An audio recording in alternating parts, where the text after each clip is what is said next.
ओला dock YouTube channel को subscribe करें और बेल आइकॉन को दबाना मत भूलें।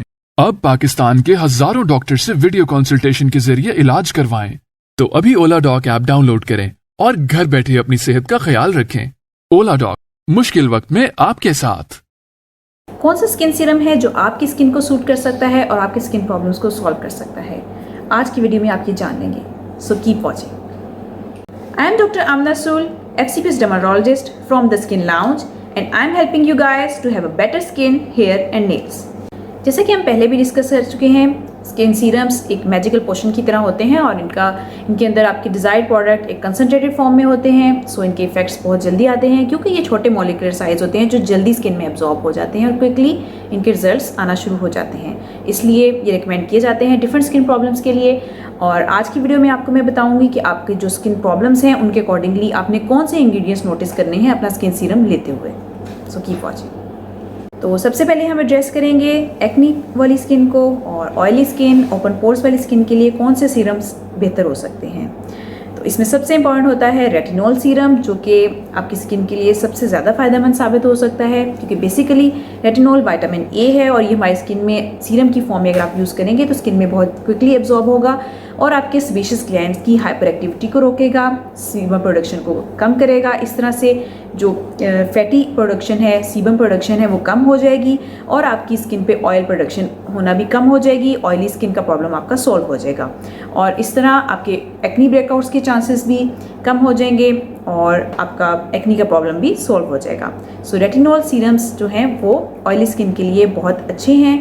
आप इसमें डिफरेंट कंसंट्रेशन में यूज़ कर सकते हैं, लेकिन सबसे पहले आप जब इसको लेने जाएं मार्केट में तो आप ये चेक कर लें कि आपने सबसे लोएस्ट जो कंसंट्रेशन है वो आप सबसे पहले परचेज़ करें। अगर वो आपको सूट कर जाता है तो फिर आप नेक्स्ट पर जंप कर सकते हैं। और रेटिनॉल सीरम्स का इस्तेमाल सिर्फ रात के वक्त करें क्योंकि दिन के वक्त सूरज की रोशनी में अगर आप इसको यूज़ करेंगे तो इससे इरिटेशन हो सकती है। एक्नी प्रोन स्किन के लिए दूसरा इंपॉर्टेंट सीरम है सैलिसाइलिक एसिड कंटेनिंग सीरम। ये सीरम आपकी स्किन पर से एक्स्ट्रा ऑयल को भी रिमूव करवाएगा और इसके साथ साथ आपके क्लॉग पोर्स को भी ओपन करेगा और स्किन को एक्सफोलिएट करेगा। इस तरह से आपकी स्किन की ऑयली होने की प्रॉब्लम भी और एक्नी की प्रॉब्लम भी किसी हद तक सॉल्व हो जाएगी। सो एक्नी वाले लोग जिनको एक्नी का प्रॉब्लम है वो सैलिसाइलिक एसिड का सीरम यूज़ कर सकते हैं और इसमें भी ये एहतियात करनी है कि आपने लो कंसंट्रेशन के साथ स्टार्ट करना है और इसका इस्तेमाल करते हुए ये ध्यान रखना है कि अगर आपको इससे इरिटेशन स्टार्ट हो रही है तो आपने इसको स्टॉप कर देना है और किसी कंसल्टेंट डर्मेटोलॉजिस्ट से डिस्कस किए बगैर आपने इसको यूज़ नहीं करना क्योंकि ये माइल्ड टू मॉडरेट एक्नी के लिए बेनिफिशियल हो सकता है। लेकिन अगर सीवियर एक्नी है तो आप मशवरे के बगैर इसका इस्तेमाल ना करें। ऑयली और एक्नी प्रोन स्किन के लिए विटामिन सी सीरम भी बहुत इंपॉर्टेंट रोल अदा कर सकता है। खासतौर पे अगर आपको एक्नी के बाद पिगमेंटेशन का प्रॉब्लम स्टार्ट हो गया है तो आप vitamin C containing serums use कर सकते हैं। लेकिन इसमें एक चीज़ जो मैं आपको बताती चलूँ, कुछ लोगों को विटामिन सी सीरम सूट नहीं करता और उनको इससे कई दफ़ा इरिटेशन स्टार्ट हो जाती है या समटाइम्स कुछ लोगों में एक्नी ब्रेकआउट्स भी स्टार्ट हो जाते हैं। तो आपने अपना प्रोडक्ट यूज़ करते हुए इस बात की एहतियात करनी है कि आपका मसला बढ़ ना जाए। तो अगर आप इरिटेशन फील करें या कोई प्रॉब्लम फील करें तो फ़ौरन इसका यूज़ बंद कर दें और अपने डर्मेटोलॉजिस्ट से ज़रूर कंसल्ट करें और without consultation vitamin C serum ना यूज़ करें क्योंकि हो सकता है ये आपकी एक्नी को या आपकी स्किन को मज़ीद ख़राब भी कर सकता है। तो इस बारे में आपने एहतियात करनी है और विटामिन सी सीरम अदरवाइज़ आप यूज़ कर सकते हैं अगर आपको सूट कर रहा है पिगमेंटेशन के लिए। एक और सीरम जो आजकल बहुत इन है और बहुत से पेशेंट्स इसके बारे में पूछते रहते हैं वो है नाइसिनामाइड सीरम। नाइसिनामाइड सीरम की ब्यूटी ये है कि ये तकरीबन हर किस्म की स्किन के लोग यूज़ कर सकते हैं। इसकी पीएच हमारी स्किन की पीएच के बहुत करीब होती है, इसलिए ये हमारी स्किन को इरिटेट भी नहीं करता और कोई प्रॉब्लम भी नहीं करता और हमारे मसाइल को बहुत अच्छे से सॉल्व भी कर सकता है, जैसे कि ओपन पोर्स को, ऑयली स्किन के प्रॉब्लम को, पिगमेंटेशन को, इन सब प्रॉब्लम्स को नाइसिनामाइड बहुत अच्छे तरीके से डील करता है। और एक ग्लोइंग स्किन के लिए, ब्राइट स्किन के लिए नाइसिनामाइड सीरम भी बहुत अच्छा है और आप इसका यूज़ कर सकते हैं और होपफुली ये आपके लिए हेल्पफुल होगा। अब हम आते हैं उन सीरम्स की तरफ जो ड्राई और डल स्किन के लिए अच्छे हो सकते हैं, उनके लिए अच्छे साबित हो सकते हैं और ड्राई स्किन के प्रॉब्लम को एड्रेस कर सकते हैं। इसमें सबसे टॉप पे तो आता है हाइलुरोनिक एसिड के सीरम्स। ये बेसिकली एक जेली नुमा मादा होता है जो कि मॉइस्चर को हमारी स्किन में रिटेन करता है। तो बेसिकली ये हमारी स्किन को प्लम्प सा रखता है और उसके टर्गर को यानी उसकी एक फाइननेस को बरकरार रखता है, स्किन को ढीला होने से या रिंकल से बचाता है। नेचुरली हमारी स्किन में हाइलुरोनिक एसिड प्रोड्यूस हो रहा होता है, लेकिन एजिंग के साथ साथ इसकी मिकदार कम हो जाती है। तो ऐसे में हम बाहर से सीरम अप्लाई करके इसकी कमी को दूर कर सकते हैं। बेसिकली हाइलुरोनिक एसिड इस तरह से काम करता है कि ये जहाँ पे मौजूद होता है अपने इर्द गिर्द से वाटर को एब्जॉर्ब करके वहाँ पे रिटेन करता है और मॉइस्चराइजर को मेंटेन करता है स्किन में। लेकिन अगर आप बहुत ड्राई वेदर में इसको यूज़ करेंगे तो चूँकि हवा में नमी की मिकदार कम होगी ड्राई वेदर में, तो ये आपकी स्किन के लिए इसलिए नुकसानदेह साबित हो सकता है कि ये आपकी स्किन से मॉइस्चर को एब्जॉर्ब करके बाहर भी मुंतकिल कर सकता है। तो इसलिए ड्राई स्किन वाले लोग सिर्फ इसको तब ही यूज़ कर सकते हैं जब मॉइस्चर का कंटेंट फ़िज़ा में बेहतर हो। ड्राई वेदर में आप इसका इस्तेमाल सोच समझ कर करें, अपने डर्मेटोलॉजिस्ट से पूछ के करें, और वो हो सकता है आपको इसके साथ मज़ीद प्रोडक्ट्स ऐड करने पड़ें ड्राई वेदर वाले एरियाज़ में। ड्राई स्किन वाले लोग एक और सीरम उनके लिए जो बहुत अच्छा साबित हो सकता है वो है lactic acid containing serum.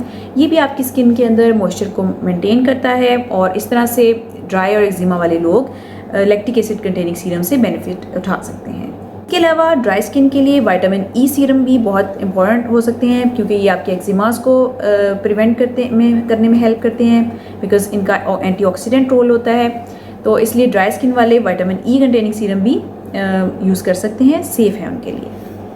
Dry skin वाले लोगों के लिए एक और अच्छा सीरम है ग्लाइकोलिक एसिड कंटेनिंग सीरम। ये भी आपकी स्किन की सुपरफिशियल एक्सफोलिएशन करेगा और आपकी स्किन को ब्राइटन करेगा और डल स्किन को ये एक अच्छी लुक देगा। And last but not the least, dry skin वाले लोग नाइसिनामाइड सीरम भी इजीली यूज़ कर सकते हैं, सेफली यूज़ कर सकते हैं। ये उनकी स्किन के लिए भी बेनिफिशियल साबित हो सकता है, क्योंकि ये स्किन को इरिटेट नहीं करता और आपकी पिगमेंटेशन को भी इम्प्रूव कर सकता है और आपकी बाकी स्किन के मसाइल जैसे ड्राई स्किन को भी आपको सॉल्व कर सकता है, इस मसले को भी। तो नाइसिनामाइड सीरम भी ड्राई स्किन वाले लोग ईजिली यूज़ कर सकते हैं, सेफली यूज़ कर सकते हैं। समटाइम्स ऐसे लोग जिनकी स्किन पे कोई बाहिर स्किन का प्रॉब्लम नहीं होता, लेकिन वो स्किन केयर के लिए कॉन्शियस होते हैं और चाहते हैं कि उनकी स्किन पर टाइम के साथ साथ कोई एजिंग इफेक्ट्स ना आए और स्किन फ्रेश रहे, तो ऐसे लोगों के लिए मैं रिकमेंड करूँगी कि वो hyaluronic acid containing serums use कर सकते हैं। और क्योंकि इसके साथ इसका फ़ायदा ये है कि आपकी स्किन के मॉइस्चर कंटेंट को मेंटेन रखेगा और रिंकल्स नहीं आने देगा आपकी स्किन पे, और डिफरेंट एडवर्स इफेक्ट से, रैशेस वगैरह से भी आपको बचाएगा, क्योंकि आपकी स्किन मॉइस्चराइज रहेगी और प्रोटेक्टेड रहेगी। और इसके अलावा ड्राई स्किन वाले लोग रेटिनॉल सीरम भी यूज़ कर सकते हैं, वो एज एंटी एजिंग यूज़ किया जाता है। लेकिन उसमें इंपॉर्टेंट बात यह है कि आपने ड्यूरिंग प्रेगनेंसी या अगर कोई और आपको सेहत का मसला दरपेश है तो आपने अपने नॉलेज के मशवरे के बगैर रेटिनॉल सीरम्स यूज़ नहीं करने, और इसमें ये एहतियात है। अदरवाइज़ ये एंटी रिंकलिंग भी साबित होता है, आपकी पिगमेंटेशन को भी कम करता है और स्किन को फ्रेश और ग्लोइंग रखता है। I hope this video will help you guys to select the best serum suitable for your skin type and skin problem. और अगर आपके लिए ये वीडियो बेनिफिशियल हो तो हमें ज़रूर बताइएगा। अगर आपका क्वेश्चन हो तो आप कमेंट बॉक्स में पूछ सकते हैं। हमारी वीडियो को लाइक और शेयर ज़रूर कीजिएगा और सब्सक्राइब का बटन दबा के बेल आइकन का प्रेस करना ना भूलिएगा। और अगर आपको क्वेश्चन हो या आप डायरेक्ट कंसल्टेशन करना चाहते हो तो आप मुझसे अपॉइंटमेंट भी ले सकते हैं। थैंक्स। पाकिस्तान के टॉप डॉक्टर्स के साथ अपॉइंटमेंट बुक करें, वो भी पेशेंट फीडबैक देखते हुए।